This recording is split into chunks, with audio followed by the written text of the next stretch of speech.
Details చూద్దాం. Yeleru reservoir కి జల ప్రవాహం పెరుగుతుండటంతో ముందస్తు జాగ్రత్తలు, ముంపు ప్రభావిత గ్రామాల పరిస్థితిపై డిప్యూటీ సీఎం పవన్ కళ్యాణ్ సమీక్షించారు. ఇప్పటికే రిజర్వాయర్ కు 21 టీఎంసీల నీరు చేరిన క్రమంలో అధికారులు అప్రమత్తంగా ఉండాలని ఆదేశించారు. భారీ వర్షాలు ఉన్న క్రమంలో ఉప్పాడ ప్రాంతంలోని ప్రజలకు అవసరమైన సహాయక చర్యలు తీసుకోవాలని స్పష్టం చేశారు.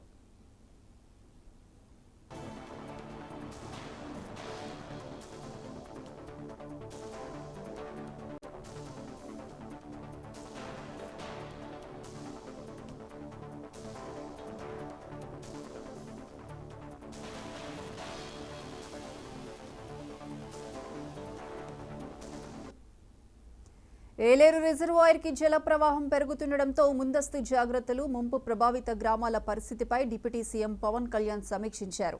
ఇప్పటికే రిజర్వాయర్ కి 21 టీఎంసీల నీరు చేరిన క్రమంలో అధికారులు అప్రమత్తంగా ఉండాలని ఆదేశించారు. భారీ వర్షాలు ఉన్న క్రమంలో ఉప్పాడ ప్రాంతంలోని ప్రజలకు అవసరమైన సహాయక చర్యలు తీసుకోవాలని స్పష్టం చేశారు.